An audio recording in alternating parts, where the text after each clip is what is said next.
The pre-dawn cold seeped through stone walls that had stood for 2 centuries, but Marcus Winters barely noticed anymore. 20 years wearing the crown of Silverpine Pack had trained his body to ignore discomfort, the way a soldier learns to sleep standing up. He sat in his private study maps spread across oak that bore knife marks from a dozen late-night planning sessions, studying territorial boundaries that hadn't shifted since the wars ended 15 years ago. The whiskey in his glass caught moonlight filtering through narrow windows designed more for defense than aesthetics. 127 names. He'd counted them again tonight, tracing his finger across the memorial wall where each fallen wolf from his reign had been carved into black granite. Every face lived in his memory with the clarity that only comes from sending men to die. The weight sat in his chest like old shrapnel working its way to the surface, present painful permanent. His hand moved to the scar tissue crossing his ribs, the kind of unconscious gesture that marked veterans everywhere. The wound had healed years ago but ached in the cold, a reminder that some prices get paid in installments. 47 now old enough that younger wolves called him Alpha, with reverence instead of challenge. Old enough that mirrors showed gray, threading through dark hair like frost on pine needles.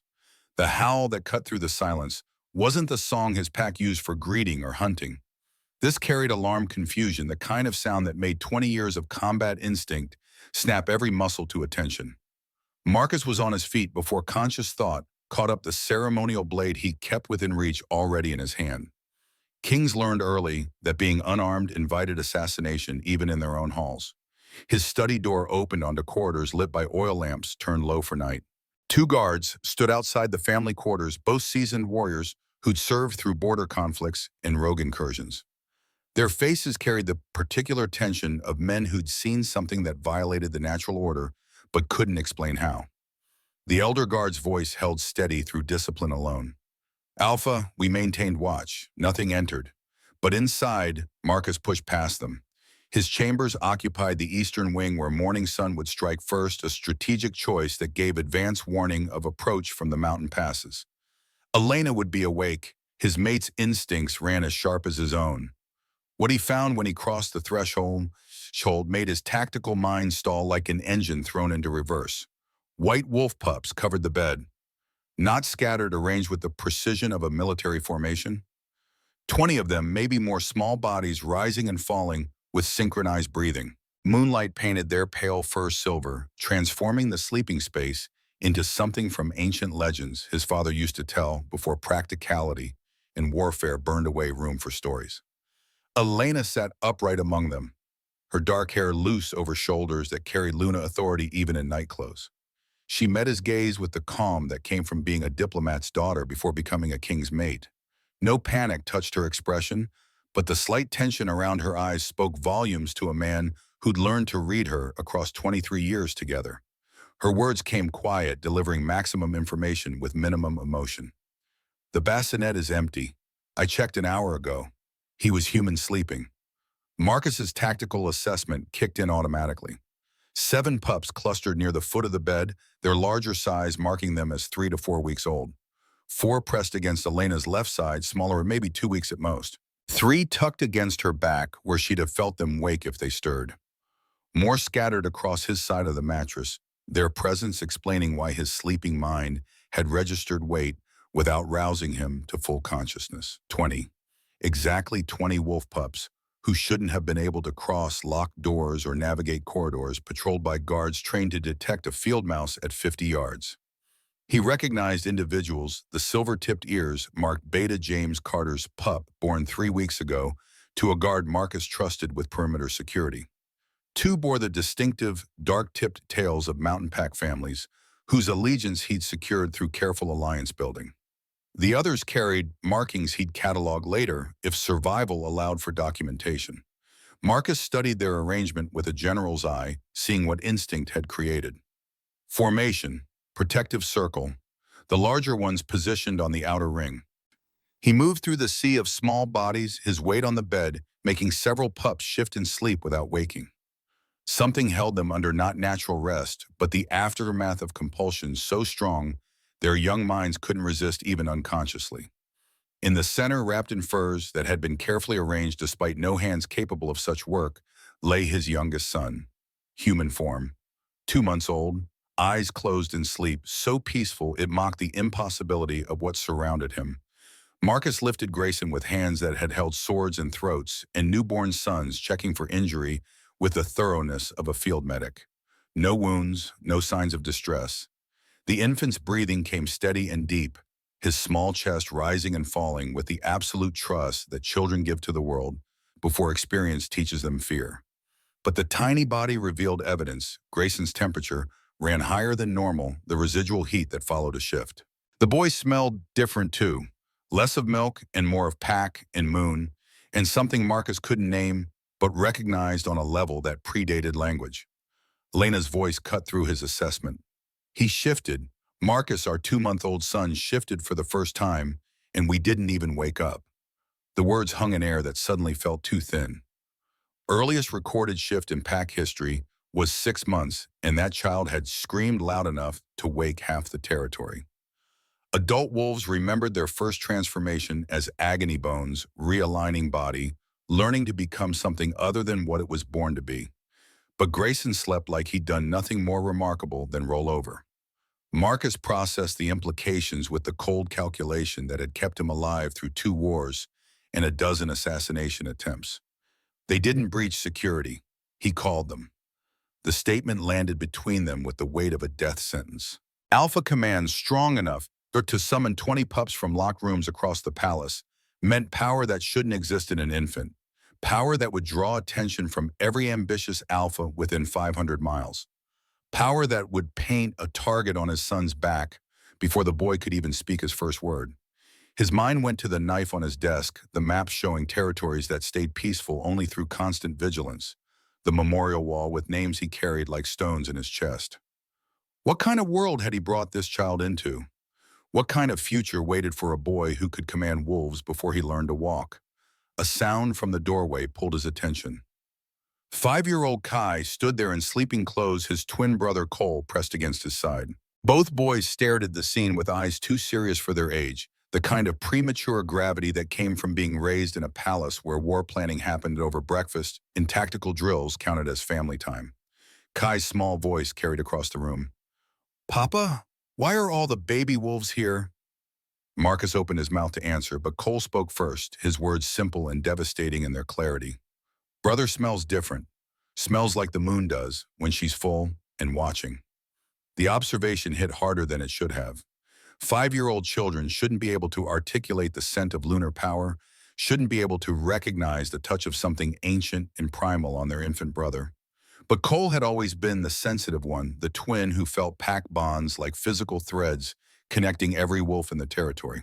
Elena moved to gather the twins, her diplomatic training allowing her to project calm, even as Marcus saw the calculation running behind her eyes. She understood what this meant as clearly as he did. Their family had just become the center of forces that could reshape pack politics across the entire continent. Marcus carried Grayson toward the bassinet, each step feeling like walking across a battlefield after the fighting stopped, when you counted the cost and wondered if victory was worth the price. The pups began stirring now, the compulsion that held them fading as distance from Grayson increased. Small yips and confused whimpers filled the room, the sound of children waking in a strange place without understanding how they'd gotten there. The door burst open. Beta James Carter skidded into view, wild-eyed and frantic, his mate Sarah pushing past him a second later. They weren't alone. More parents crowded behind them, drawn by the sound of their pups' distressed faces, carrying the particular terror that came from finding a child's bed empty in the middle of the night.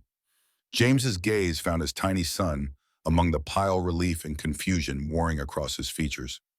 "Luna Alpha, I swear he was in his cradle. I checked 3 times before bed. The door was locked from inside. There's no way he could have gotten out on his own." Sarah had already pushed into the room, scooping up her pup and holding him close. The little one buried his nose in her neck, whimpering softly, seeking comfort from familiar scent and warmth. One by one, other parents entered to collect their children, murmuring apologies and confusion in equal measure. A mother clutched her daughter tight, her voice shaking. "I put her to bed in the nursery. I know she was sleeping." Another father confirmed what they were all thinking. "Mine too. And our door doesn't just lock, it has an iron bar across it. Nobody moved that bar. I'd have heard." Marcus exchanged a long look with Elena over the chaos. These pups hadn't escaped from secured rooms and navigated through palace corridors without triggering a single alarm or alerting a single guard. They'd been summoned, called by something they couldn't resist, compelled by a power that overrode every instinct for safety and every physical barrier between them and its source. Within 10 minutes, the room had cleared of all but their own family. Kai and Cole had shifted back to human form, something they'd only recently mastered, and stood naked and shivering by the fireplace, while Elena wrapped them in blankets. The twins were small for their age, but bright-eyed and aware in the way that children raised around tactical discussions learned to be. Cole peered at his baby brother with the focused intensity of someone trying to solve a puzzle. "Why all the babies come to Grayson?" Marcus crouched down to his son's level, meeting those serious eyes with the honesty he'd always tried to give his children. "We're not sure yet, but everyone's safe. That's what matters." Kai, always the more perceptive of the twins, reached out to touch Grayson's tiny fist. His small hand froze midway, fingers trembling slightly. "Different. Brother is different now." The words shouldn't have come from a 5-year-old's mouth. Marcus felt Elena's tension spike through the mate bond that connected them on a level deeper than conscious thought. He kept his voice carefully neutral, giving nothing away. "Different, how son?" But Kai had already lost interest, distracted by Cole pulling at his blanket.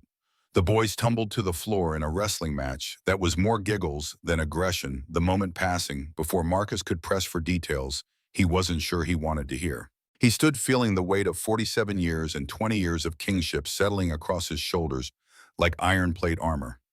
Elena met his eyes across their sons' heads, and he saw his own concerns reflected there. The ground had shifted beneath them, and neither knew where they'd land. Marcus moved to the window, watching dawn break over mountains that formed a natural barrier around Silver Pine territory. His pack of 300 wolves spread across valleys and ridges, living in the peace he'd bought with blood and tactical decisions that still woke him at night. Below in the courtyard, guards changed shifts with military precision, their routines unchanged despite the impossibility that had just occurred inside the palace walls. Elena's voice came from behind him, soft enough that the twins wouldn't hear. "The elders. We need them now." He nodded without turning around. "I'll send for them." Marcus headed toward the door, but Elena's hand on his arm stopped him. Her diplomatic training showed in every line of her body the poise that came from being raised to navigate pack politics before she'd learned to shift. But underneath that control, he felt her fear. Her next words came barely above a whisper. "Marcus, what if we can't protect him? What if this power is too much too soon?" The questions stabbed deeper than any blade because they mirrored his own doubts. He'd spent 20 years protecting his pack, making impossible choices, carrying the weight of every decision that cost lives. But this was his son, his infant son, who shouldn't have power like this, shouldn't be able to command anything more than milk and sleep.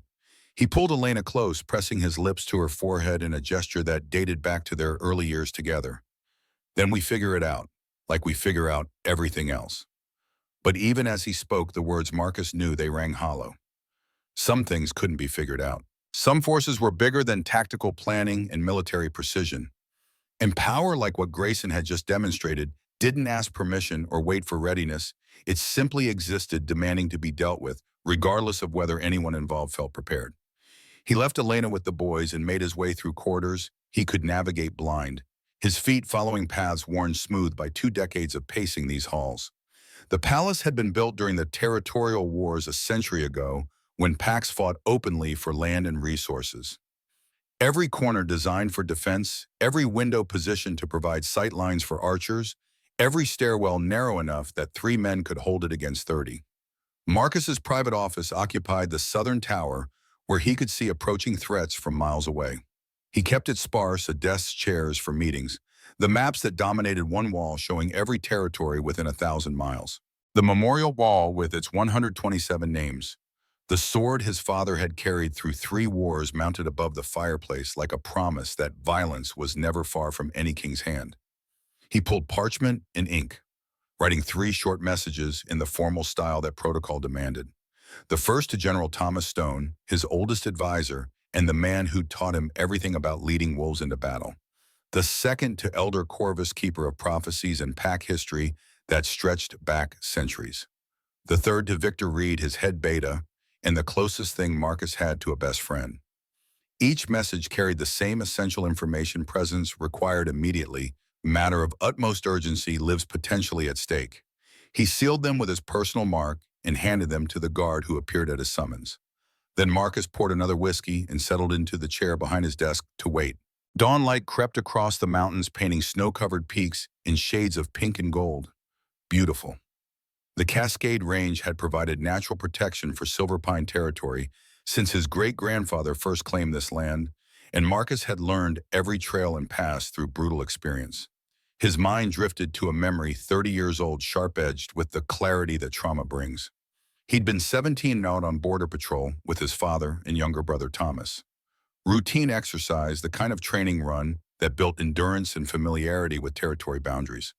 They'd been laughing about something Marcus couldn't remember what now when the rogue wolves attacked. Four of them, desperate and starving, the kind of wolves who'd been cast out from their own packs for crimes that ranged from theft to murder. They moved with the coordinated aggression of predators who'd hunted together long enough to read each other's intentions without words. Marcus's father, AlphaKing, Robert, 52 years old and still formidable in a fight, had taken the first impact, buying precious seconds for his sons to shift and engage. But the rogues were fresh, and his father was tired from a long day's patrol. Marcus watched one of them catch Robert across the chest claws, finding gaps in his defense, blood spraying across snow in patterns that painted the moment into permanent memory. Thomas went down next, 15 years old, and still learning to control his wolf form. Too young, too inexperienced, overwhelmed by an enemy who fought without honor or hesitation. Marcus could still hear his brother's yelp of pain, still see the rogue's jaws closing around Thomas's throat. The choice formed in his mind with crystalline clarity: save his father or save his brother. Both were wounded, both needed immediate help. And Marcus knew with the cold certainty that defined the rest of his life that he could only reach one before the other died. He'd chosen his father, AlphaKing, leader of the pack, the practical choice, the tactical choice, the choice that let one man live so he could continue protecting 300 others. Thomas died while Marcus pulled the rogue off Robert's throat.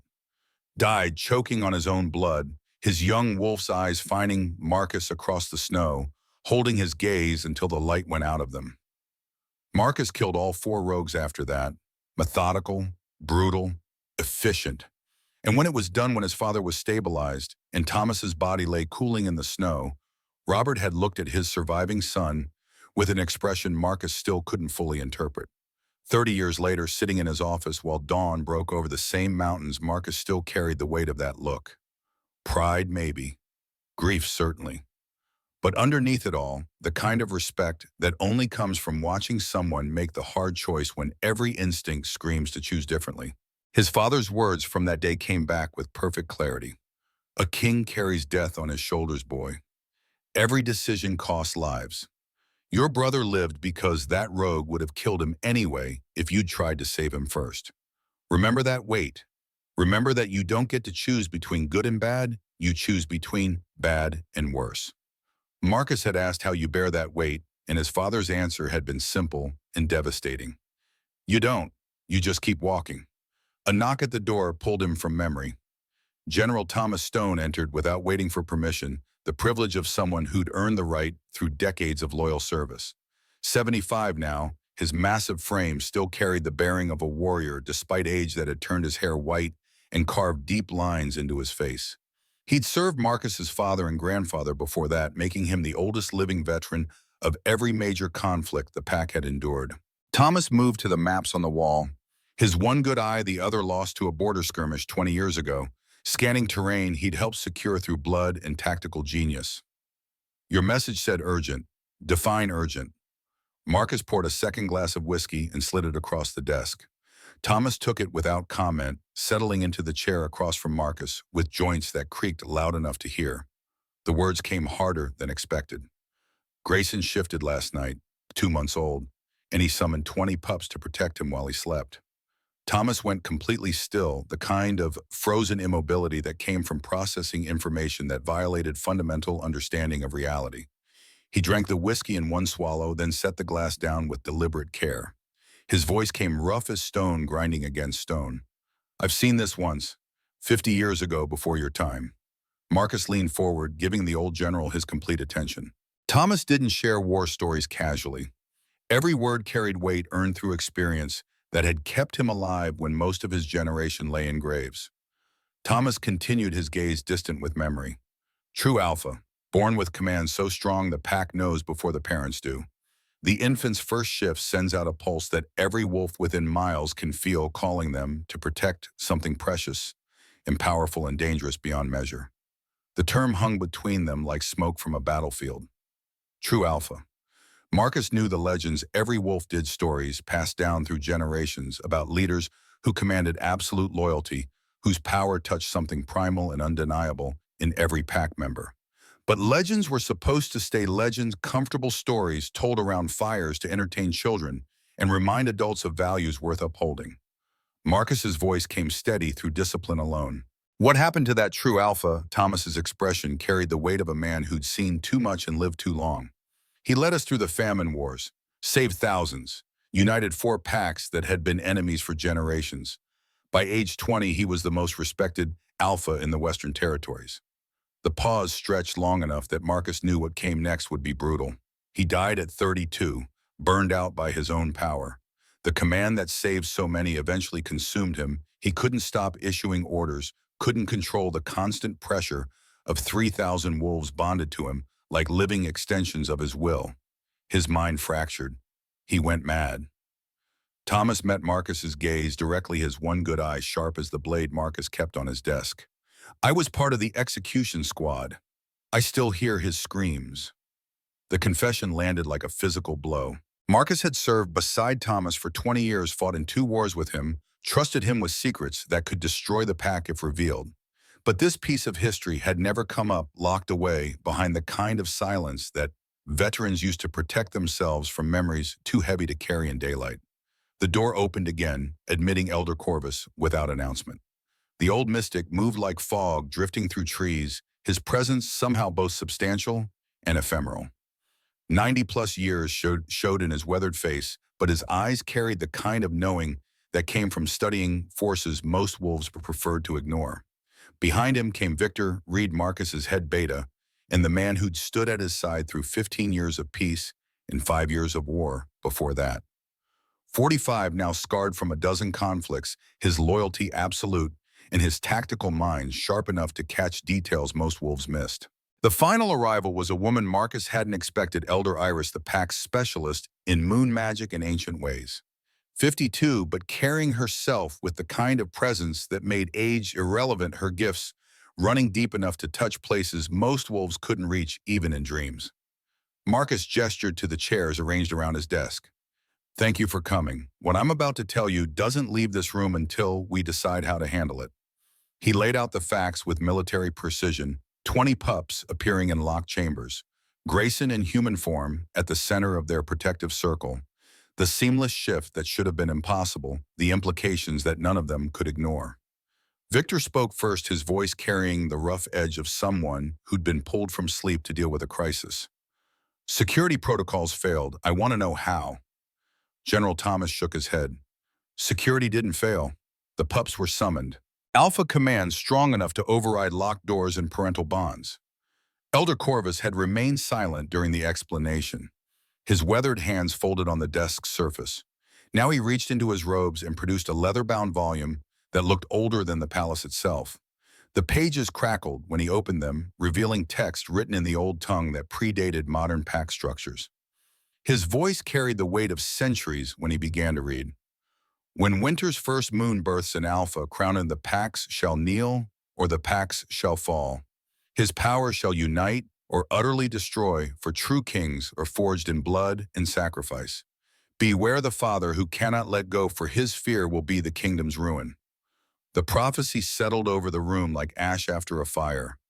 Marcus felt Elena's presence through the mate bond, knew she stood outside the door listening despite his request that she stay with the boys. She had every right. This concerned their son, their family, their future.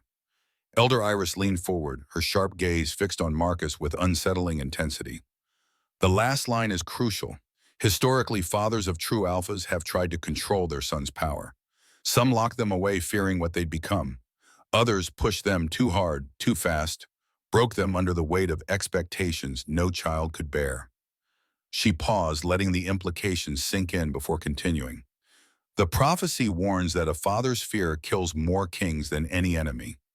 Your choices about how to raise Grayson will shape not just his future, but the future of every pack within 1,000 miles. Marcus's hand moved unconsciously to his chest, feeling the scar tissue that marked where his brother's blood had sprayed across him 30 years ago. Every choice carried weight. Every decision cost something. But this time the price wouldn't just be measured in lives lost on a battlefield. It would be measured in what his son became, whether Grayson grew into a leader worthy of the power he'd been born with, or whether that power consumed him, the way it had consumed the true Alpha Thomas remembered. Victor's pragmatic voice cut through the heavy silence. Prophecies aside, we have practical concerns. Word of this will spread. Every ambitious Alpha within 500 miles will see Grayson as either a threat to be eliminated or a tool to be controlled. We need to prepare for both possibilities. General Thomas nodded agreement. And there's the first moon ritual to consider. If the boy truly is a true Alpha, he'll need to complete the bonding ceremony before his power destabilizes. Without that anchor to the moon's protection, his command will grow unchecked until it consumes him. Marcus seized on the practical details the way a drowning man grabs for driftwood. Explain the ritual. Timeline. Requirements. Everything. Elder Corvus turned pages in the ancient volume, his gnarled fingers tracing text that predated every wolf currently living. The first moon ritual must be performed within 90 days of the true Alpha's first shift. It bonds the child to the moon's protection, creates a framework that allows the power to grow with the body instead of overwhelming it. Without the ritual, the power becomes parasitic, feeding on the host until there's nothing left but hunger and madness. 90 days. Marcus did the calculation automatically. 8 weeks until winter solstice. 8 weeks to prepare for a ritual that would require exposing his infant son to every threat that power attracted. Elder Iris added details that made the timeline worse. The ritual must be performed on sacred ground. For Silver Pine territory, that means Moonstone Peak. And it must be witnessed by the full pack of all 300 wolves. There's no way to perform it in secret or in safety. The moment we announce it, every Alpha with ambition or fear will know exactly where and when to strike. Victor's tactical mind engaged immediately. Then we prepare for siege. Position forces at every approach to the peak. Create fallback positions. Osin. Set traps for anyone who tries to interfere. But General Thomas shook his head, his scarred face grim. You're thinking like this is a military operation. It's not. The ritual requires the pack to witness their future leader bond with the moon. If we turn it into a fortress, we violate the sacred nature of the ceremony. We'd be no better than the fathers the prophecy warns about letting fear corrupt what should be a moment of blessing. The old general fixed Marcus with his one good eye, the weight of 75 years, and 3 wars backing every word. You have to decide what kind of king you want your son to become.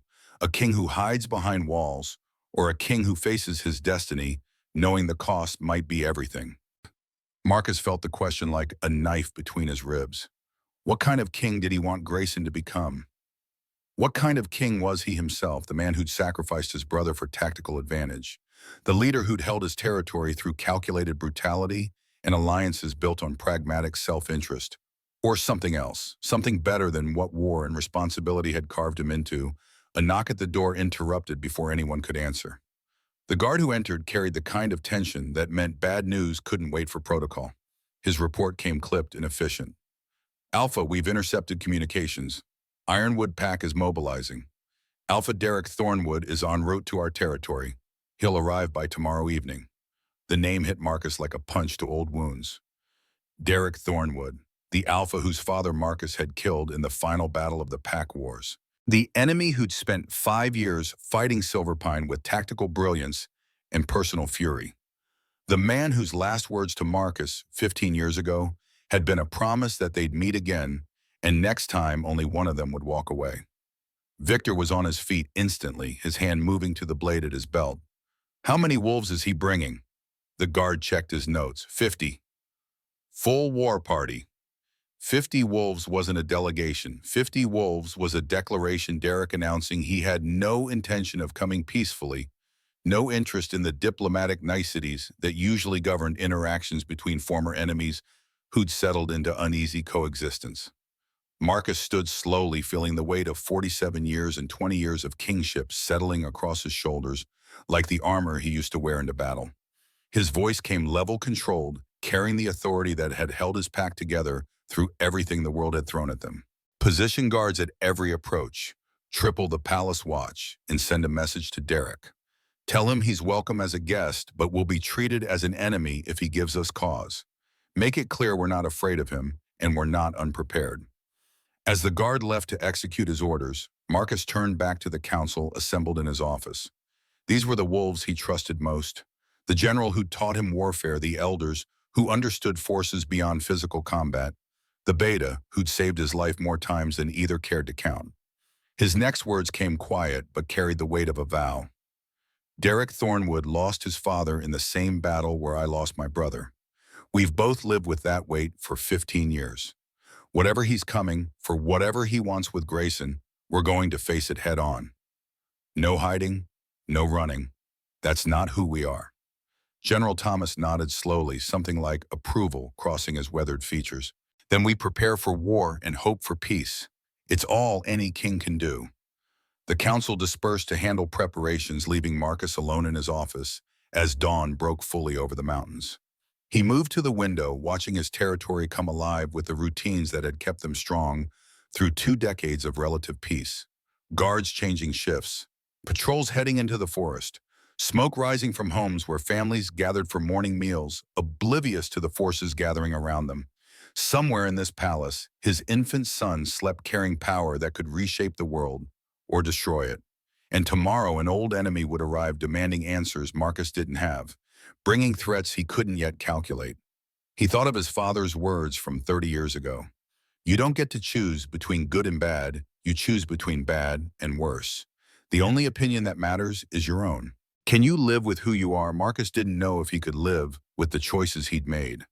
But he'd keep walking anyway. Keep leading. Keep trying to be the king his pack needed, even if he wasn't the king he wanted to be. Because some burdens couldn't be set down and some weights had to be carried, regardless of whether anyone felt strong enough to bear them. Derek Thornwood arrived with the setting sun, his approach calculated to put Marcus's wolves at maximum disadvantage, guards staring into dying light, while the Ironwood forces remained shadowed and difficult to count. Marcus watched from the palace ramparts as 50 wolves moved up the mountain road in formation so precise it could only come from years of military discipline. No theatrics, no posturing, just the kind of tactical efficiency that reminded him why the pack wars had lasted 5 years instead of 5 months. The man himself rode at the center of his forces, mounted on a gray stallion that picked its way across stone with the confidence of an animal trained for combat. Even from this distance, Marcus could read the changes 15 years had carved into his old enemy. Derek sat straighter than memory suggested, compensating for something. The way he favored his left side spoke of old injuries that never quite healed, right? The kind of damage that turned cold mornings into torture and reminded you daily of battles you'd survived. Marcus descended from the ramparts with measured steps, refusing to rush despite the urgency thrumming through pack bonds as 300 wolves felt his tension and responded in kind. He'd chosen formal armor for this meeting, ceremonial but functional, the kind that looked impressive while still allowing full range of combat motion. Elena materialized at his side without being summoned, her diplomatic training evident in posture that projected strength without aggression. Victor fell into position on his left hand, resting casual on his blade's pommel in the universal language of readiness. 200 silver pine wolves filled the courtyard by the time Derek's party reached the gates. Marcus had positioned them with careful attention to tactical advantage archers on the walls, heavy fighters near the entrance, fast scouts watching the flanks.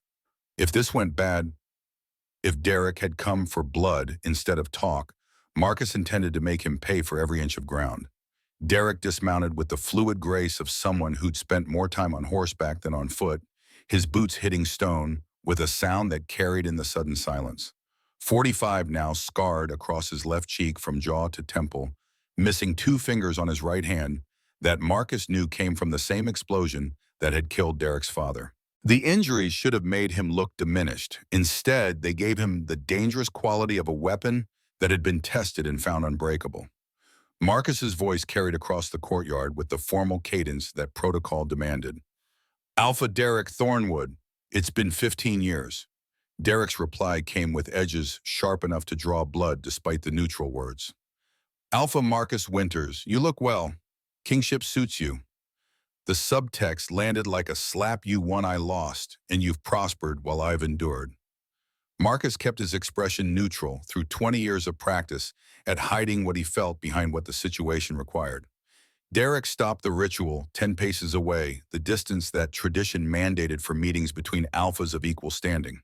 His amber eyes, the color of whiskey and firelight, tracked across the assembled wolves with the kind of assessment that came from counting potential threats as automatically as breathing. His next words carried enough bite to draw Victor's hand tighter on his blade. I trust your journey was safe. Marcus matched his tone, playing the game because walking away wasn't an option. Safe enough, though I note your border patrols have doubled since last I rode these trails. The times demand vigilance. Against whom, I wonder? The question hung between them both, knowing the answer, but neither willing to speak it aloud in front of witnesses. Marcus had spent 15 years preparing for the possibility that Derek would come back for revenge, that the peace between their packs was just intermission between acts of a war that hadn't truly ended. Elena stepped forward before the silence could solidify into something worse, her voice carrying the diplomatic warmth she'd learned from her father before politics and proximity to violence had taught her colder skills. Alpha Derek, welcome to Silver Pine. We've prepared chambers for you and your wolves. Derek's attention shifted to her with the kind of focus that made Marcus's protective instincts flare hot in his chest. His old enemy studied Elena with unnerving intensity before responding.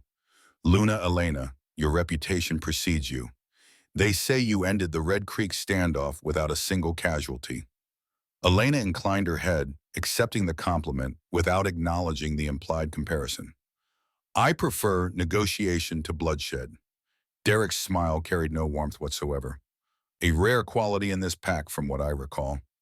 Marcus felt his jaw tighten, muscle jumping beneath scarred skin as he fought the urge to respond the way instinct demanded, with dominance display or outright violence. But he'd learned through brutal experience that some provocations were designed to make you react, and reaction without thought was how you lost ground you couldn't afford to give up. Derek seemed to sense he'd pushed far enough for a first meeting. His expression shifted, losing some of its hostile edge as he delivered the words that had brought him here.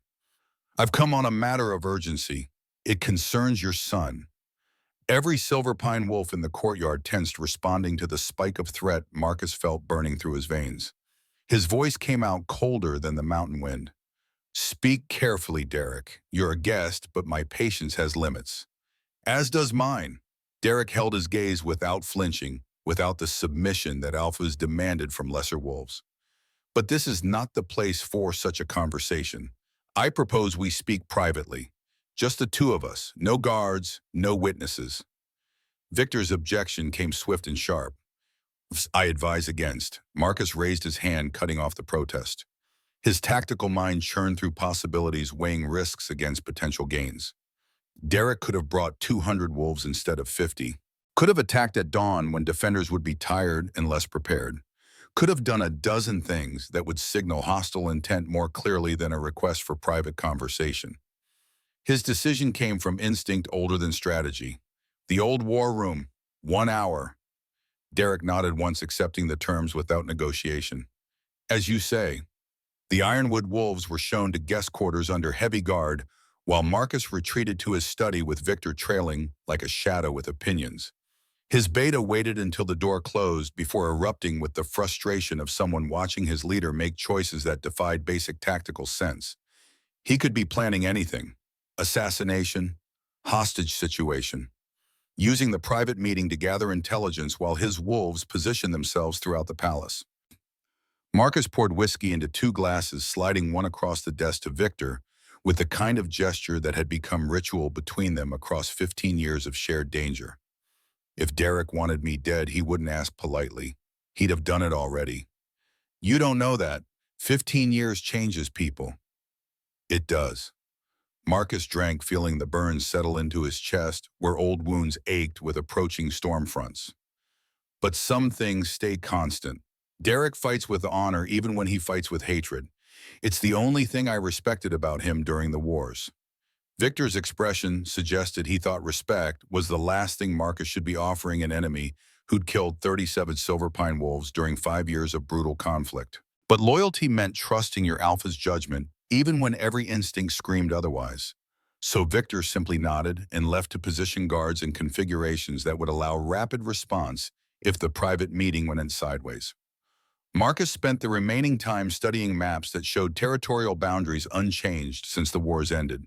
His finger traced the ironwood border where blood had soaked into soil during battles that became legend. The Ridge Massacre, the 3-day siege, the final confrontation at Devil's Pass where Derek's father had died and Marcus had taken wounds that should have killed him, but somehow hadn't. The war room occupied the palace's western tower, chosen specifically because it had only one entrance and walls thick enough that sound wouldn't carry to curious ears. Marcus arrived first, a calculated move that let him control the space and the single candle he'd positioned to illuminate the table between two chairs. The old battle map from the wars spread across oak, scarred by blade marks and burn patterns, an intentional reminder of what they'd been to each other before time and distance turned hot hatred into cold calculation. Derek entered precisely on time alone as promised, his scarred hands empty of weapons, though Marcus knew from experience that Derek carried at least 3 blades nobody would find without invasive search. They stood across the table, neither willing to sit first because sitting meant vulnerability, and vulnerability meant weakness, and weakness was something neither could afford to show. Marcus broke the standoff with a gesture at the map between them. "This still accurate?" Derek's response came dry as desert sand. "You know it is. Borders haven't changed." "No, but we have." The acknowledgement hung in air, thick with 15 years of unspoken history. Derek's brush hand moved across the map, tracing territorial lines that marked where his pack had bled and died, where Marcus's tactical decisions had cost Derek everything that mattered. When he spoke again, his voice carried an exhaustion that went deeper than physical fatigue. "I came to tell you my pack is dying." The words hit harder than Marcus expected, punching through the armor of assumed hostility to land somewhere he'd thought he'd locked away during the wars. Derek's face showed strain that went beyond tactical stress, the kind of weathering that came from watching people you'd sworn to protect suffer while you stood helpless. Marcus kept his tone neutral, refusing to offer sympathy until he understood what game they were playing. "Explain." Derek reached into his jacket with movements slow enough not to trigger defensive response, pulling out a leather collar that made Marcus's blood run cold the moment he saw the symbol burned into its surface. The same marking Elder Corvus had shown him that morning, the sign that predated modern pack structures and spoke of forces most wolves preferred to believe had died centuries ago. 6 months ago, illness appeared, starts with fever, progresses to weakness, ends with wolves trapped in shifted form, unable to return to human. They die within weeks. Derek's voice cracked slightly on the last word, the kind of fracture that came from watching death repeatedly without being able to stop it. "We've lost 38 wolves, including my younger sister Mara." Marcus remembered Mara Thornwood, vaguely a girl of maybe 14 during the wars who'd helped with medical work and stayed far from combat despite the rage that consumed her pack. She would be 29 now if she'd lived. Should have had decades ahead of her, instead of a shallow grave, marking another casualty of forces that operated outside pack politics and territorial disputes. He poured whiskey without asking, sliding the glass across to Derek with the kind of gesture that acknowledged shared grief without offering false comfort. "Tell me about the symptoms." Derek drank before answering, his damaged hand trembling slightly around the glass in a way that suggested the injuries went deeper than missing fingers. "Starts in older wolves, but spreads to younger. No pattern to who gets sick, strong and weak, both affected equally. Our healers can slow progression, but can't cure it. This is blood magic, Marcus. Someone is attacking us systematically, and the collar proves it." Marcus studied the symbol with the same focus he'd once used to analyze enemy troop movements, seeing patterns that suggested organization and planning that went beyond simple curse work. "Shadowborn. The elders identified the same marking on a rogue near our territory 2 days ago." Derek's expression shifted his surprise, breaking through the careful control that had governed his features since arrival. You know of them, legends, cult that tried to control wolf packs before the modern territorial system developed. Most wolves think they were destroyed centuries ago. Marcus met Derek's gaze directly, reading the desperation there with the clarity that came from having felt similar emotions himself. Apparently, we were wrong. Derek produced another item from his jacket, a leather-bound journal so old the pages crackled when he opened it. My great-grandmother was a healer before the first territorial wars. She studied old magic, documented things most packs had forgotten or chosen to ignore. According to her notes, shadowborn corruption can be reversed. He found the relevant passage, turned the journal so Marcus could see faded writing in a hand that predated modern script conventions. The translation took effort, working through archaic terminology and references to practices that had fallen out of use generations ago. But the core message came through clear enough to make Marcus's chest tight with implications he didn't want to accept. Derek's voice dropped lower, carrying the weight of a man who'd swallowed his pride so many times it had stopped tasting like poison. It requires the essence of a true alpha, blood specifically, enough to create a cure that can be distributed throughout the infected pack. Marcus went very still, every tactical instinct screaming warnings about traps and manipulations and enemies who wore the face of desperate allies. You want my son's blood. I want a sample, enough to save my pack. Derek's hands flattened against the table, supporting weight that seemed too heavy to carry upright. I heard about what happened. The 20 pups that command all of it. My intelligence network is good, Marcus. It's kept me alive this long. And you came here to take advantage of a 2-month-old infant. I came here to beg. The word came out harsh as breaking stone, Derek's control fracturing under pressure that had been building for months. You have no idea what it's like watching your wolves die one by one while you stand helpless. I held Mara for 3 weeks while the fever consumed her. She begged me to end it, and I couldn't. I watched her die, trapped in wolf form, unable to speak, unable to do anything but suffer, until her body finally gave out. He slammed his damaged hand against the table hard enough to make the candle flame dance. Your pack thrives while mine dies. Your territories flourish while ours crumbles. The wars cost us everything, my father, our best fighters' land we needed to survive. And now you won't spare a few drops of blood to save us from extinction. Marcus felt the accusation like claws across old scars, dragging up guilt he'd buried under tactical justifications and necessary decisions. I can't risk my son for your pack. Can't or won't. Derek's voice carried the kind of bitter fury that came from helplessness as refined into rage. You're still the same man who sacrificed your own brother for tactical advantage, still making the cold calculations that keep your hands clean while others pay the price. Marcus surged to his feet chair, scraping against stone as control slipped for the first time since Derek arrived. You have no right to speak of Thomas. Don't I? Derek matched his posture, leaning across the table with enough aggression to make Marcus's wolf rise up, howling for dominance display. I lost family too. Difference is, I'm desperate enough to admit I'm begging. I'm asking, no, I'm begging you, Marcus. Help me save my pack. The words stripped away pretense and pride, leaving only raw need that Marcus recognized, because he'd felt it himself during moments when leadership demanded more than he thought he could give. He forced himself to sit, to breathe, to push past the instinctive rejection that came from 20 years of viewing Derek Thornwood as enemy rather than fellow alpha, carrying burdens too heavy for anyone a wolf to bear. His voice came quieter when he finally spoke. I need time. I need to verify your claims, consult my elders, think through implications that go beyond your pack or mine. How much time? Derek sat slowly, exhaustion making him look older than 45. Every day we lose more wolves. I have maybe 2 months before Ironwood ceases to exist as a functioning pack. Marcus did the math automatically, weighing timelines and rituals and forces gathering that neither of them fully understood yet. 2 days. That's how long you can stay before you're needed back home. Derek nodded once, accepting terms because negotiation required both parties have something to bargain with, and Marcus held all the power in this particular exchange. 2 days, and Marcus, he stopped at the door, turning back with an expression that carried complicated emotions Marcus couldn't fully parse. I still hate you for what you did, for my father, for the wars, for everything your tactical brilliance cost my pack. Marcus met his gaze without flinching. I know. But I'm also old enough to understand why you did it. Old enough to recognize that you made choices I probably would have made in your position. Derek's scarred hand gripped the door frame hard enough that knuckles went white. That doesn't make it right, but it makes you human. And that's what I'm counting on now. The door closed with a sound like a tomb ceiling, leaving Marcus alone with whiskey and maps and the weight of decisions that kept getting heavier, no matter how many years he spent learning to carry them. He thought about his father's death, about Thomas bleeding out in snow, while Marcus made tactical choices about every name carved into the memorial wall, representing a moment when being king meant watching someone die. Now Derek wanted him to risk Grayson, risk his infant son, to save wolves. Marcus had spent 5 years trying to kill during the wars.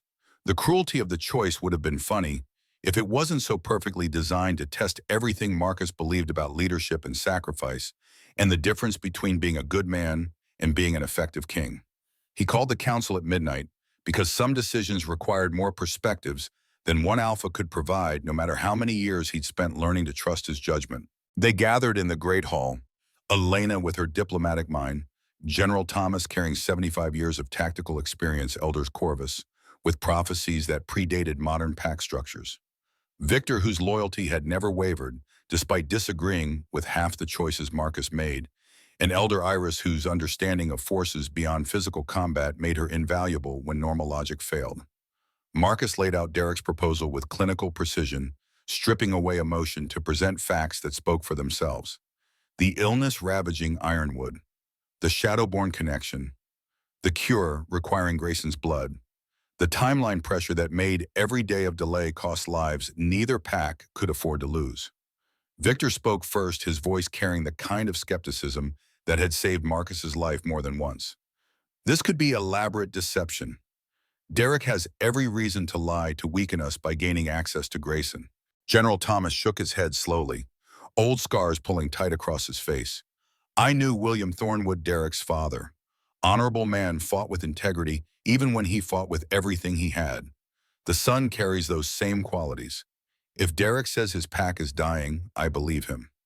Elena's contribution came from angles Marcus's military mind sometimes missed her diplomatic training, allowing her to see political implications beneath tactical surface. If we help, we save a pack and potentially gain an ally. If we refuse, we've made an enemy and given Shadowborn more time to grow stronger. Either way, they'll come for Grayson eventually. Better to have Ironwood fighting beside us than against us. Victor disagreed with the vehemence of someone who'd seen too many tactical advantages thrown away for principles that got people killed. Or we give Derek exactly what he needs to understand Grayson's power. Knowledge is a weapon, Alpha. You taught me that.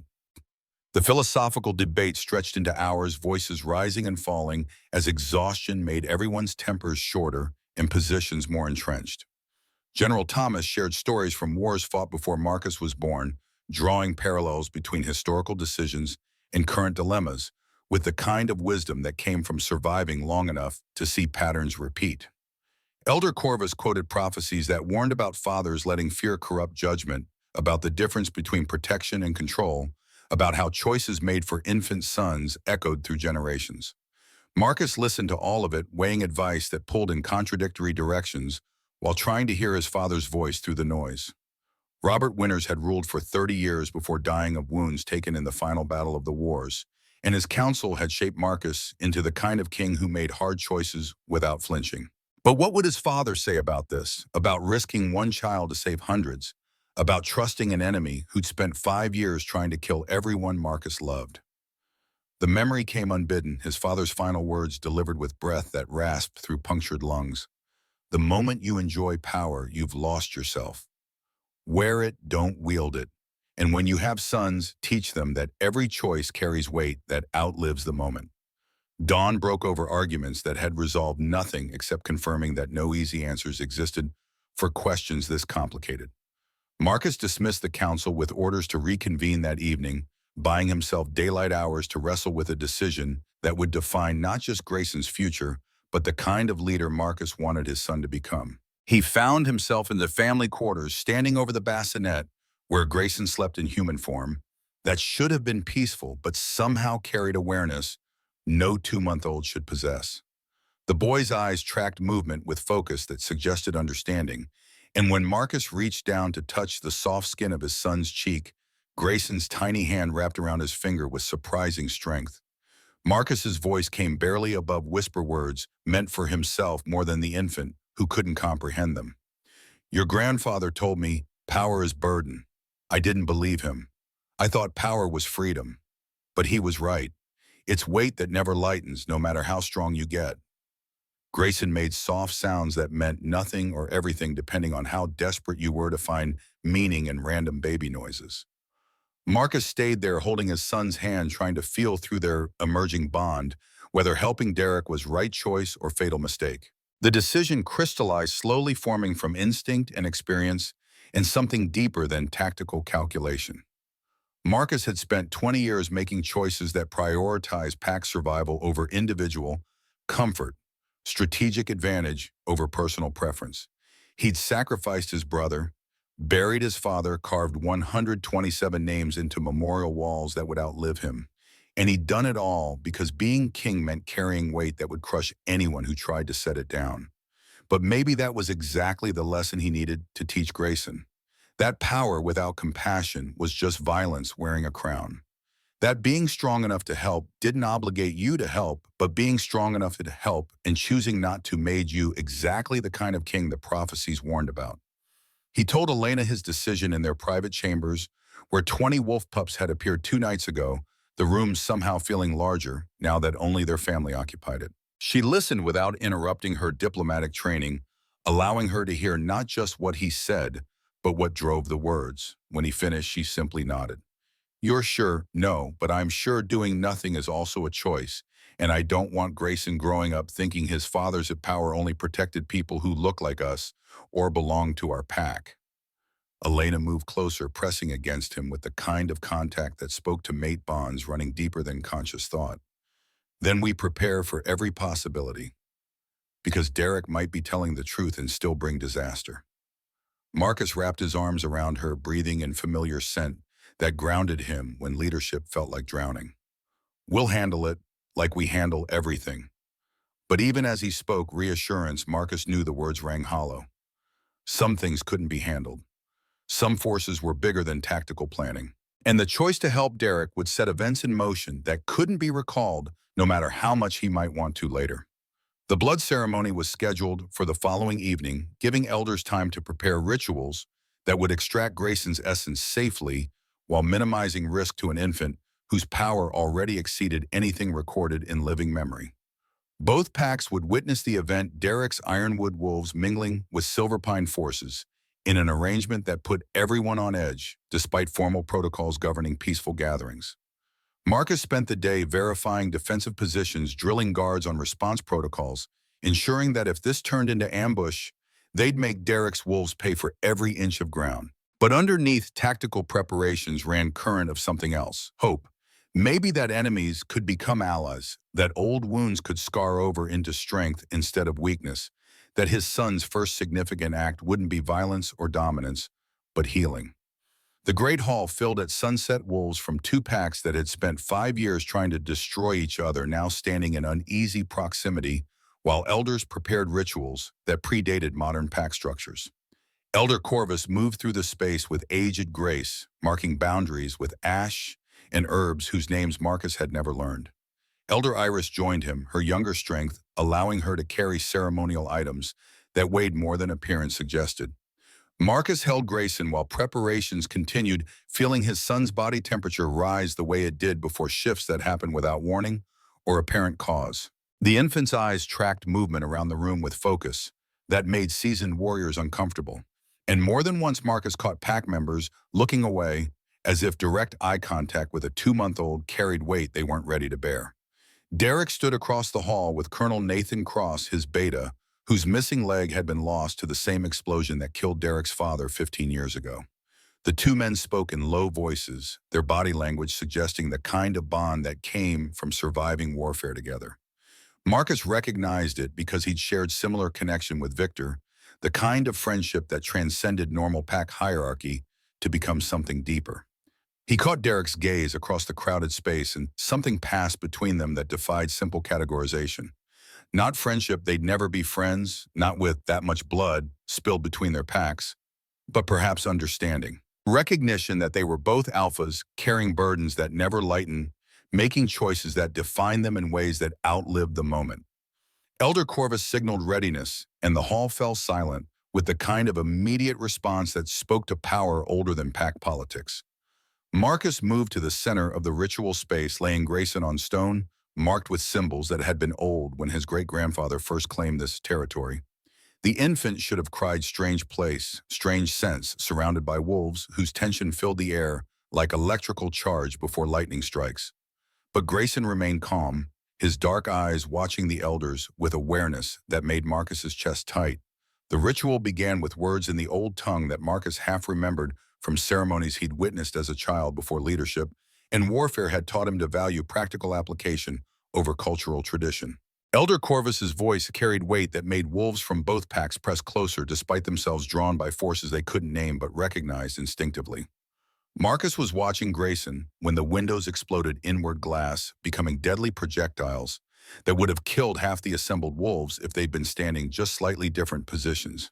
Instinct drove him to cover his son's body with his own feeling, shards bite into his shoulders and back through formal armor that couldn't protect everywhere at once. Corrupted wolves poured through shattered windows in numbers that spoke of planning and coordination Marcus's security should have detected. 20 of them, maybe more, moving with a disturbing wrongness that came from shadowborn magic twisting natural wolf form into something that existed for violence alone. Their eyes glowed red in the torchlight and foam flecked their muzzles with the kind of rabid aggression that admitted no possibility of mercy or negotiation. Leading them came Beta James Carter, Marcus's head of security, and a wolf he'd trusted for 15 years, with everything from border patrol to personal protection. But the James attacking now carried corruption that had eaten away everything that made him pack, leaving only hunger and hatred directed with surgical precision at the one target that would do maximum damage. His voice came wrong, distorted by forces that shouldn't be able to speak through wolf throats. Sorry, Alpha, but the old ways must die so something better can rise. Your son's power will rebuild our cause or destroy the packs trying to stop us. The betrayal hit harder than the physical attack, landing somewhere Marcus kept vulnerabilities. He'd thought leadership had burned away.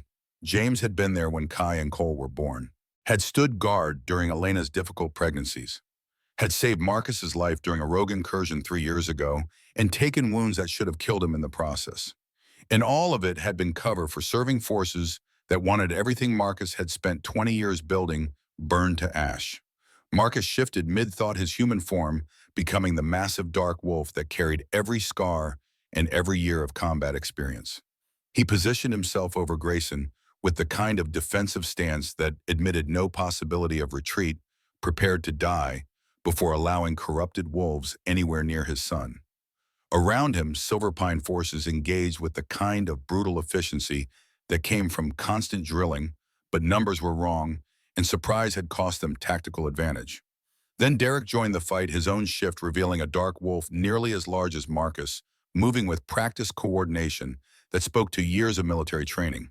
He hit the corrupted wolves attacking from the eastern flank with enough force to break their momentum, buying precious seconds for Silverpine forces to establish defensive formations. Marcus felt shock ripple through his tactical awareness even as he fought. Derek was fighting beside him, protecting Grayson, acting like ally instead of enemy, despite having every reason to let the attack succeed and eliminate the threat Marcus's son represented. The old battle instincts returned unbidden, the kind of synchronized combat that had defined their final confrontation during the wars, when two alphas had faced each other across blood-soaked ground. Victor's voice cut through the chaos, shouting coordinates and tactical adjustments with the kind of battlefield command that had made him invaluable during actual warfare. On your left flank, right, protect the center. The fighting intensified as more corrupted wolves broke through windows that had already been shattered, their numbers suggesting this had been carefully planned to overwhelm defensive positions. Marcus tasted blood, his own and others, as he fought with the kind of savage efficiency that had earned him crown and territory during wars most wolves preferred to forget.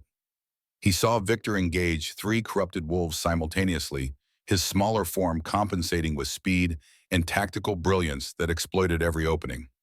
Saw Elena in human form, coordinating younger fighters who lacked combat experience, but made up for it with desperate courage. Saw General Thomas, 75 years old and still dangerous, holding a critical choke point with nothing but a ceremonial blade and 75 years of knowing how to kill efficiently. Then Victor went down, taking a blow meant for Marcus, his body interposing between corrupted claws and his alpha's vulnerable flank. Marcus howled rage that transcended language as his oldest friend collapsed, blood spreading across stone that had been marked for ceremony instead of battle. Grayson's cry cut through the combat noise like thunder before lightning strikes. Not baby sound, alpha command so powerful every wolf in the Great Hall froze mid-motion, responding to compulsion that admitted no possibility of resistance. The corrupted wolves stopped attacking, their bodies locked in position despite struggling against invisible bonds that should not be able to hold creatures driven by blood magic's hunger. Marcus shifted back to human form, scooping up his son with hands that trembled from adrenaline and something deeper than fear. Grayson's eyes glowed silver, reflecting moonlight that wasn't present in the torchlit hall, and for a moment Marcus saw his infant son as something other than helpless child needing protection. Saw instead the true alpha that prophecies warned about, the power that could unite or destroy, the force that would reshape every pack within 1,000 miles, regardless of whether anyone involved felt ready. The corrupted wolves fought against Grayson's command, their bodies writhing as blood magic battled lunar power for dominance. James broke free first, his greater strength and longer exposure to corruption, allowing him to resist long enough to lunge toward Marcus, with claws extended and murder in eyes that no longer carried anything human. Marcus turned to intercept, but Derek hit James first, his dark wolf form driving the traitor away from Grayson with enough force to crack stone where they impacted. The two wolves rolled across the floor in a tangle of teeth and claws, and Marcus saw the moment when Derek found James's throat and finished what needed finishing. The other corrupted wolves collapsed as Grayson's power intensified, their bodies unable to withstand the competing forces of blood magic and alpha command. Some shifted back to human form, gasping and confused as if waking from nightmare. Others simply died, their systems unable to recover from the damage corruption had inflicted. Silence fell gradually as surviving wolves processed what had just occurred. Marcus held Grayson close, feeling his son's body temperature slowly dropping as the power surge faded, leaving only exhausted infant who just demonstrated capabilities that shouldn't exist outside legend and prophecy. Derek shifted back to human form, standing over James's body with expression Marcus couldn't fully read. Blood covered him from multiple wounds, but he remained upright through sheer will, his scarred face grim. His voice came rough with exhaustion and something that might have been respect. "We're even now. Your life for my packs." Marcus met his gaze across a room filled with injured wolves and dead bodies, seeing his old enemy with clarity that came from having fought beside him instead of against him. "We were never keeping score, weren't we?" Derek's slight smile carried complicated emotion. "Maybe we should stop." The moment broke as healers rushed forward to treat wounded, as Victor's body was carried away, with the kind of ceremony that warriors earn through dying the right way, as Elena moved through the chaos, providing calm leadership that her diplomatic training had prepared her for. Marcus looked down at Grayson, who'd fallen asleep despite the violence that had surrounded him minutes ago. His infant son, who could command corrupted wolves and summon pack members from locked rooms and demonstrate power that came once in generations. And he thought about prophecies that warned fathers to let go, about choices that define legacies, about the difference between protecting a child and preparing a king. Tomorrow they would bury Victor. Tomorrow Derek would leave with Grayson's blood and hope it could save his dying pack. Tomorrow Marcus would begin preparing for the first moon ritual that would either stabilize his son's power or destroy everything he'd spent 20 years building. But tonight he simply held Grayson and tried to believe that some choices were worth the price they demanded. Victor Reed's funeral took place 3 days after the attack, giving time for pack members to arrive from distant territories and for Marcus to compose words that wouldn't betray how much the loss carved him hollow.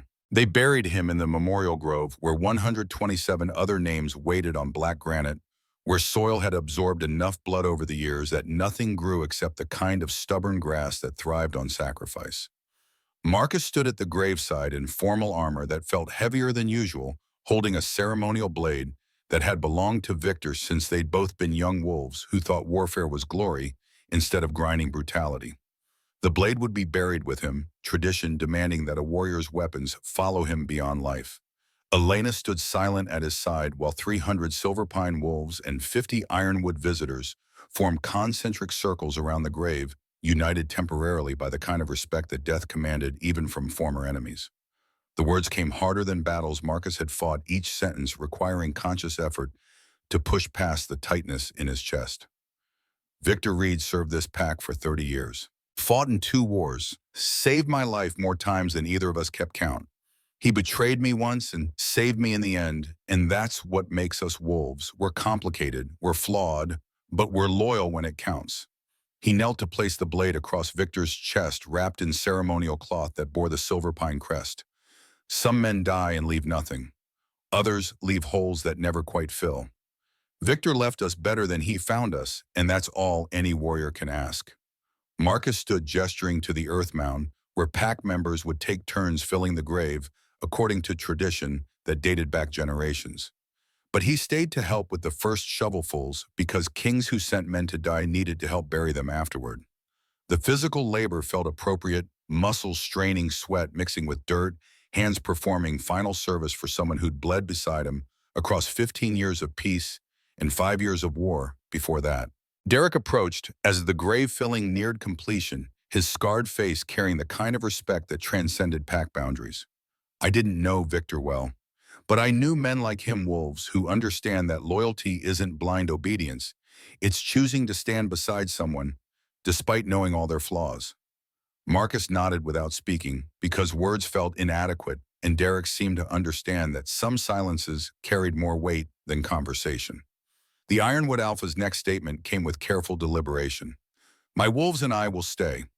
Help with repairs, shore up your defenses, whatever you need. The cure won't work instantly. It'll take weeks to know if Grayson's blood can reverse the corruption. Until then, we're not enemies. What are we? Marcus heard himself ask, genuinely uncertain what label fit the complicated thing forming between 2 packs that had spent 5 years trying to destroy each other. Derek considered before answering. Not friends. Maybe never friends, but not enemies either. Something else. Something that doesn't have a name yet. The assessment felt accurate enough that Marcus extended his hand in the gesture that formalized temporary alliance between alphas. Derek's grip was firm despite missing fingers, his calloused palm testament to the same kind of labor that had scarred Marcus's hands across decades of leading from the front instead of issuing commands from safety. Over the following week, Ironwood Wolves integrated into Silver Pine operations with the kind of careful diplomacy that comes from knowing one wrong move could reignite hostilities. They worked alongside their former enemies, repairing damage from the attack while reinforcing defensive positions, running joint patrols that felt strange to veterans who remembered fighting these same wolves across blood-soaked battlefields. But necessity created alliances that pride alone would never allow, and the Shadowborn threat proved bigger than territorial disputes or generational hatred. Elder Corvus spent those days locked in the archives with ancient texts that predated modern pack structures, searching for information about Mordecai Cross and the cult he apparently led. What emerged painted a picture more disturbing than simple blood magic, a systematic campaign spanning decades corrupting packs from within, building an army of twisted wolves who existed only to serve the Shadowborn cause. Marcus sat in his study reviewing intelligence reports when the Elder knocked with the kind of urgency that suggested the search had yielded results too important to wait for scheduled briefings. The old mystic entered carrying volumes that looked ready to disintegrate their pages, marked with symbols Marcus recognized from the collar they'd recovered. Corvus spread documents across the desk with aged hands that trembled slightly. Mordecai Cross, my grandson. I thought he died 20 years ago in a rogue attack. But he didn't die. He joined the Shadowborn, and he's been building toward this moment since before Grayson was even conceived. The revelation hit like a physical blow. Marcus had trusted Elder Corvus for 2 decades, relied on his counsel during critical decisions, never once suspected that family connections might compromise the old wolf's loyalty. But Corvus's expression carried the kind of devastation that only comes from discovering someone you loved had become something monstrous. The Elder's voice remained steady through visible pain.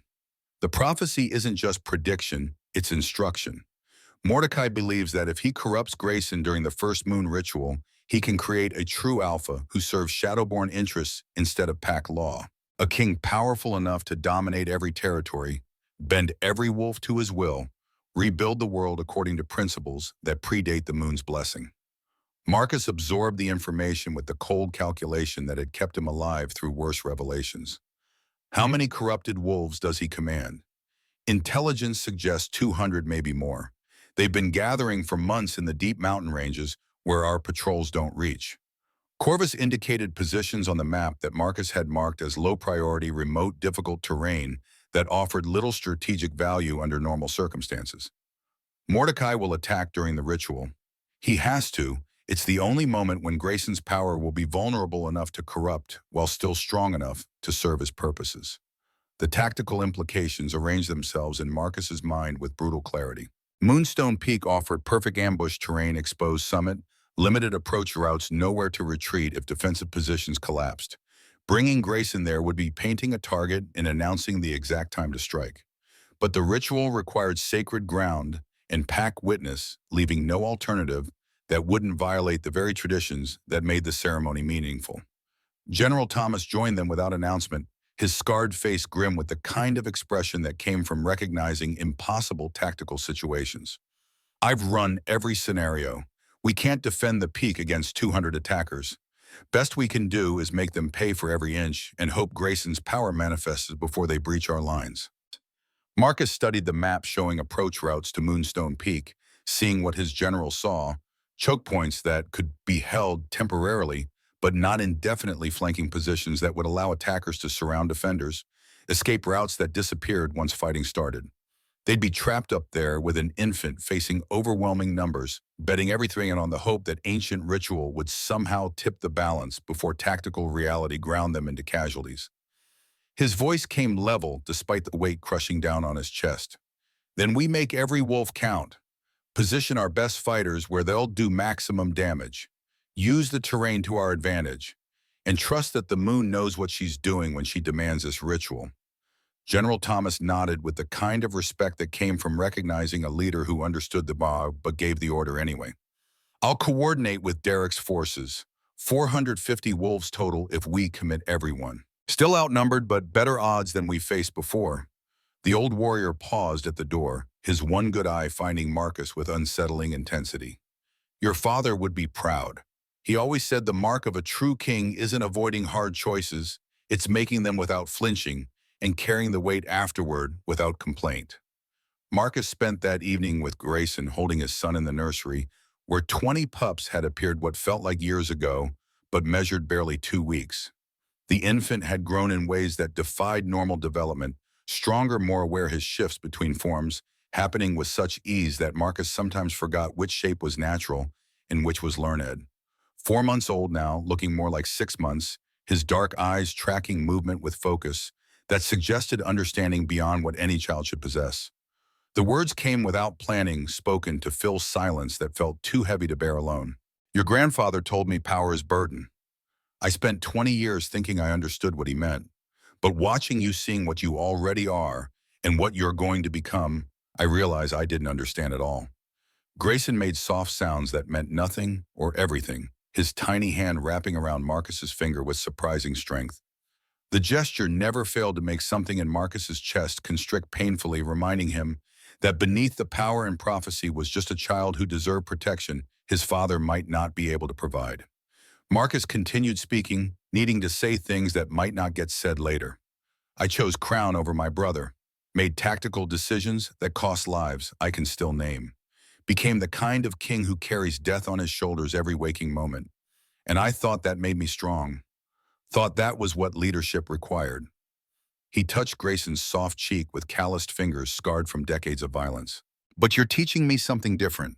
That being strong enough to help and choosing not to makes you exactly the kind of king the prophecies warn about. That power without compassion is just violence wearing a crown.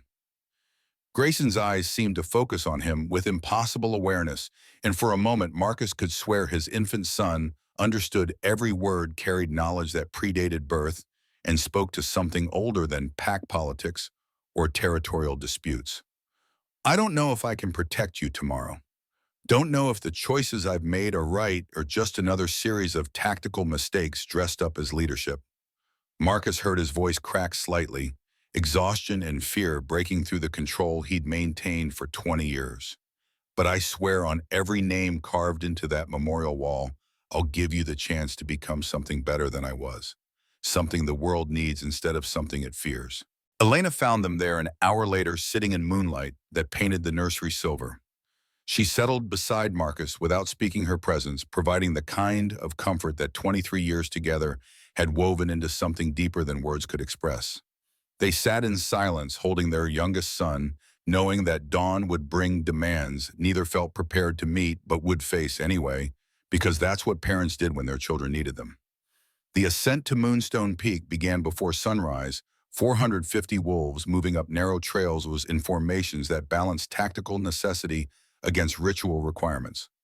Marcus carried Grayson himself, refusing to delegate the responsibility, despite knowing it would limit his combat effectiveness. Elena walked beside him with Kai and Cole flanking them, the twins now 5 years old and serious beyond their age, carrying wooden practice swords that symbolized their emerging place in pack hierarchy. The 20 bonded pups followed in tight formation. These young wolves who'd answered Grayson's first summons, now forming the core of what would eventually become his personal guard. Marcus recognized the pattern from history. Every true alpha had gathered devoted followers, early wolves whose loyalty transcended normal pack bonds to become something that approached religious devotion. It should have comforted him. Instead, it reinforced how much larger this had grown than one family's struggle to protect their son. Derek's Ironwood wolves maintained positions throughout the column, their presence both reassurance and reminder of how quickly former enemies could become allies when facing threats that dwarfed old grudges. Colonel Nathan Cross moved near the front despite his missing leg, the prosthetic he'd commissioned after the wars, proving adequate for mountain terrain that would have defeated lesser warriors. Dawn broke as they reached the first switchback, painting snow-covered peaks in shades of gold and crimson that would have been beautiful if Marcus's tactical mind wasn't cataloging ambush points and defensive positions. General Thomas had positioned scouts along every approach route, but Marcus knew from experience that numbers eventually overwhelmed preparation. 200 corrupted wolves could come from multiple directions simultaneously, forcing defenders to spread thin while attackers concentrated force at weak points. The air grew colder as they climbed higher, thin enough that wolves unused to altitude struggled to maintain pace. But they pushed forward because stopping meant vulnerability, and vulnerability meant death for everyone depending on this ritual succeeding.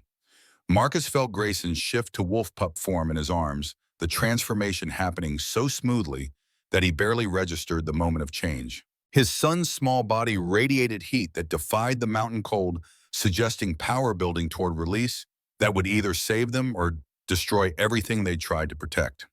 They reached Moonstone Peak 2 hours after dawn, the flat stone circle at the mountain's crest marking where generations of alphas had performed rituals that connected pack to forces older than language.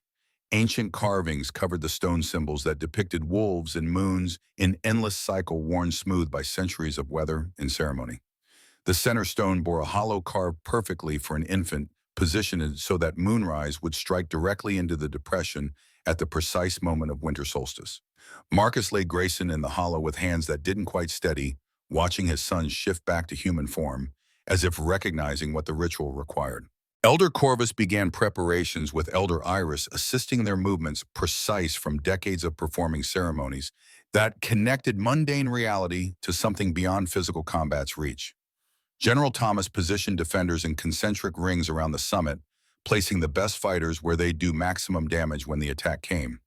Because it would come, Marcus felt certainty in his bones, the same instinct that had kept him alive through 2 wars and a dozen smaller conflicts. Mordecai Cross had been planning this for 20 years, and he wouldn't let the opportunity pass without committing everything to corrupting or destroying the true alpha who threatened his vision of how the world should be remade. The waiting felt worse than actual combat tension building as the sun climbed toward its apex while scouts reported no movement from any direction. Marcus forced himself to breathe normally, to project calm that his pack could draw strength from, but inside his tactical mind churned through scenarios that all ended with casualties he'd carry on his memorial wall. Elder Corvus began the ritual as sun reached its peak, speaking words in the old tongue that made the air feel heavier, somehow charged with forces Marcus didn't understand but recognized as real. The ceremony would take an hour to complete each phase, building toward the moment when Grayson would bond with the moon's protection, despite daylight preventing her from being visible. They came at the ritual's halfway point, erupting from three directions simultaneously with the kind of coordination that spoke to careful planning and perfect timing. 200 corrupted wolves moving faster than natural, their bodies twisted by blood magic into things that existed only for violence. Their eyes glowed red in daylight that should have prevented such unnatural luminescence, and foam flecked their muzzles with rabid fury that admitted no possibility of negotiation or mercy. Leading them was Mordecai Cross himself, massive beyond what any wolf should grow to his form, so corrupted by decades of blood magic that he barely resembled the species he'd been born to. He moved with predatory focus that ignored everything except the infant lying in the center stone, the true alpha, whose power he intended to corrupt or destroy. Marcus shifted mid-thought, his human form becoming the dark wolf that had survived more battles than he cared to remember. He positioned himself between Mordecai and Grayson, with the kind of defensive stance that admitted no possibility of retreat, prepared to die before allowing corrupted claws anywhere near his son. The battle that followed would be remembered in pack histories as the Moonstone Massacre, though survivors would argue for decades about whether the name referred to attackers or defenders. 450 wolves met 200 corrupted ones in combat so brutal that stone cracked under the impact of bodies, and blood turned snow crimson before the first 5 minutes passed. Marcus fought with savage efficiency learned across 30 years of warfare, his jaws finding throats and his claws opening bellies, with the kind of mechanical precision that came from turning combat into reflex.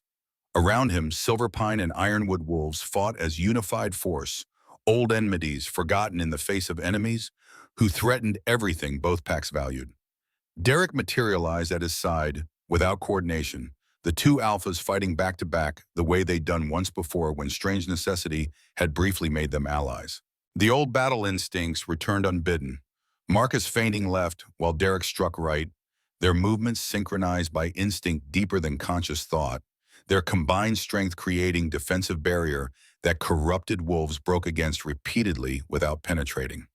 General Thomas held the eastern approach with a handful of veterans who'd fought in 3 wars and knew how to make terrain work for defenders. The old warrior's blade flashed in sunlight as he cut down corrupted wolves with economical movements that wasted no energy, his scarred face showing nothing but cold focus that came from watching death so often it had stopped feeling remarkable. Kai and Cole fought in wolf pup form. Despite their young age, their combined attacks targeting corrupted wolves' legs and hamstrings in the way Marcus had taught them during training sessions. They moved as unit, protecting each other with the kind of coordination that twins develop naturally, and Marcus felt pride surge through his chest even as tactical necessity demanded he focus on immediate threats. Elena remained in human form, coordinating younger fighters who lacked combat experience but compensated with desperate courage. Her diplomatic training translated into tactical command surprisingly well, her voice cutting through battle chaos with orders that made sense and kept wolves alive who would have died following instinct alone. But numbers told their inevitable story. For every corrupted wolf that fell, 2 more seemed to take its place, and Marcus's forces were bleeding from 1,000 cuts that would eventually prove fatal. He saw wolves he'd known for 20 years go down under overwhelming attacks, heard death cries from both packs, mixing into soundtrack that would haunt his dreams if he survived long enough to sleep again. Mordecai broke through the defensive line with pure brute strength, his massive corrupted form throwing aside 3 wolves like they weighed nothing. He headed straight for the ritual circle where Grayson lay in the center stone, where Elder Corvus continued speaking words that had to be completed for the ceremony to succeed. Marcus intercepted with every ounce of speed his wolf form possessed, hitting Mordecai hard enough to crack ribs his own or his enemies, impossible to tell, through the impact.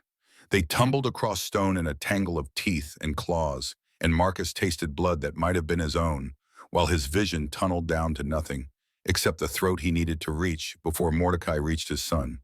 But Mordecai was stronger, faster, enhanced by decades of blood magic that had transformed him into something beyond natural limits. His claws found Marcus's chest, tearing through fur and flesh to scrape against bone, and Marcus felt his body trying to shut down from trauma that should have been fatal.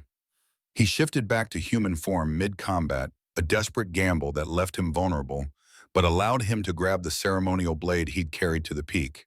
His hand closed around the hilt with fingers slippery from blood, and he drove the blade up through Mordecai's jaw into the brain beyond with the last strength he possessed. Mordecai collapsed, his corrupted form already beginning to dissolve the way blood magic victims did when the power sustaining them failed. But his claws remained embedded in Marcus's chest, and the damage they'd done wouldn't heal fast enough to matter. Marcus fell beside the body of his enemy, feeling life leak out through wounds too severe to survive. The battle continued around him, his pack fighting with renewed desperation now that Mordecai was dead, but his army remained 200 corrupted wolves who would kill everyone on this mountain before the ritual could complete. Elena's scream cut through battle noise, but Marcus couldn't turn his head. To see her couldn't do anything except stare at the sky, while his vision darkened and his body went cold despite afternoon sun beating down on Moonstone Peak. Grayson's cry made the mountain itself seem to pause, not baby sound command that resonated in every wolf's bones and the stone beneath their bodies, in the air that suddenly felt electric with power older than pack structures or territorial boundaries. The infant stood in the center stone despite being too young to stand, his eyes blazing silver with lunar power that shouldn't be visible in daylight, but manifested anyway because true alphas didn't follow normal rules. Marcus felt the command even through dying consciousness, felt his wolf respond with instinctive obedience to authority that transcended everything except the moon herself. Every corrupted wolf on the mountain froze mid-attack, their bodies locked by compulsion they couldn't resist no matter how much blood magic had twisted them. Then Grayson's power intensified, silverlight exploding outward in visible wave that washed across friend and enemy alike. The corrupted wolves screamed, and as lunar force burned through shadowborn taint, purging decades of blood magic in seconds of agony that would have been mercy if it hadn't felt like being flayed alive. They collapsed in waves, shifting back to human forms that looked confused and broken, and finally blessedly free. Elena reached Marcus as his vision failed completely, her hands pressing against wounds that should have killed him already. Her voice sounded distant through the roaring in his ears, but he caught fragments. "Don't leave me, stay. Please, the boys need you." He wanted to tell her he loved her, wanted to say goodbye to Kai, and Cole wanted to hold Grayson one more time and tell his son that power without love was just violence, but power with love could heal the world. But his throat wouldn't work, his body shutting down system by system as blood loss and trauma claimed what survival instinct couldn't prevent. Grayson appeared in his dimming vision, the infant somehow crawling across blood-slicked stone with impossible determination. His tiny hand touched Marcus's face and warmth flooded through dying flesh like summer sun breaking through winter clouds. The silver glow intensified, wrapping around Marcus's body in light that carried weight and substance despite being made of nothing physical. Elder Iris's voice, shocked beyond her usual composure, cut through the moment. "Impossible. True alphas can't heal others." The legends never mentioned. Elder Corvus's response came hoarse with awe and something that might have been religious ecstasy. "Unless the sacrifice was pure, love without condition, the moon accepted his offering and the child rejected it." The wounds began to close, flesh knitting together in ways that defied every natural law Marcus understood. His lungs filled with air that burned like fire, his heart resuming rhythm that had faltered towards stopping, his vision clearing to show Grayson's face mere inches away, his infant son whose power had just performed miracle that legend said was impossible. Marcus gasped back to full consciousness with the kind of violent awareness that came from being pulled back from death's edge. His chest bore scars that should have taken months to form evidence of healing that had happened in seconds through power that transcended every limit natural wolves operated under. He pulled Grayson close despite Elena's protest about his injuries, holding his son, while the infant's power gradually faded back to normal levels. Around them, wolves from both packs stared with expressions that ranged from awe to fear to something that approached religious devotion. Derek approached slowly, his scarred face carrying the kind of respect that transcended pack boundaries or former enmities. "I've seen a lot of things across 45 years. Witnessed battles that became legends. Watched alphas do remarkable things. But I've never seen anything like that." Marcus found his voice despite his throat feeling like he'd swallowed broken glass. He saved me. My son saved me when I was ready to die protecting him. More than that, Elder Corvus moved closer, his aged eyes bright with the kind of knowing that came from studying forces most wolves preferred to ignore. He completed the first moon ritual not by bonding with her protection, but by becoming her living avatar. Your son isn't just a true alpha, Marcus. He's the first moon's champion, born in 1,000 years. The title fell across the assembled wolves like stone dropping into still water, sending ripples that would reshape pack politics for generations. Marcus processed the implications while holding Grayson, feeling his son's small body relax into sleep as if performing miracles was exhausting even for power that exceeded every recorded limit. They descended from Moonstone Peak as sunset painted the mountains in shades of gold and crimson, carrying wounded and collecting the dead for burial ceremonies that would take days to complete properly. Marcus walked on his own despite Elena's insistence that he should rest, needing to show his pack that their alpha had survived and would continue leading through whatever came next. The tally came in gradually over the following hours: 43 dead from combined forces, nearly 100 injured, seriously enough to require extended healing. Victor's name would be joined by others on the memorial wall, wolves who'd given everything protecting the future that Grayson represented. Marcus memorized each name the way he always did, adding them to the burden he'd carry until someone finally put his own name on that wall. Derek remained for another week, his pack helping with reconstruction and funeral rites, despite the original plan to leave immediately after the ritual. The cure worked better than anyone had hoped. Ironwood wolves who'd been infected began recovering within days of receiving treatments derived from Grayson's blood. Mara couldn't be saved, but dozens of others would live because Marcus had made the choice to help, despite every tactical reason to refuse. On the day Derek finally departed, he found Marcus in the study, where maps showed territories that would be redrawn now that Silverpine and Ironwood had proven that former enemies could become allies. The Ironwood Alpha stood in the doorway for a long moment before speaking, his scarred face thoughtful. I still hate you for what you did during the wars, for my father, for the territory we lost, for everything your tactical brilliance cost my pack. Marcus met his gaze without flinching, accepting the truth because some wounds never fully healed, no matter how much time passed. I know.